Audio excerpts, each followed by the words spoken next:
টাঙ্গাইলের মাওলানা ভাসানী বিজ্ঞান ও প্রযুক্তি বিশ্ববিদ্যালয়ে পরিবেশ বিজ্ঞান ও সম্পদ ব্যবস্থাপনা বিষয়ে আন্তর্জাতিক সম্মেলন অনুষ্ঠিত হয়েছে। বৃহস্পতিবার সকাল 10টায় বিশ্ববিদ্যালয়ের environmental science and resource management বিভাগের সম্মেলন কক্ষে অনুষ্ঠানের প্রধান অতিথি হিসেবে বক্তব্য রাখেন vice chancellor professor doctor Mohammad Farhad Hossain. অনুষ্ঠানে মূল প্রবন্ধ উপস্থাপন করেন স্বাধীনতা পদকপ্রাপ্ত প্রথিতযশা বিজ্ঞানী professor doctor Mubarak Ahmed Khan, university of ফিলিপাইনের প্রফেসর ডক্টর মারিও ডিলুস রিউয়েস ও টোকিও ইউনিভার্সিটির অ্যাসোসিয়েট প্রফেসর ডক্টর মেইফেং চাইন।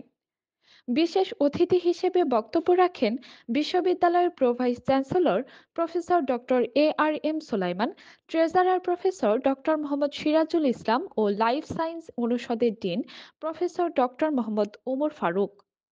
অনুষ্ঠানে সভাপতিত্ব করেন বিভাগের chairman professor doctor ASM Saifullah এবং কনফারেন্সের সদস্য সচিব হিসেবে দায়িত্ব পালন করেন ডক্টর তন্ময় রায় তুষার।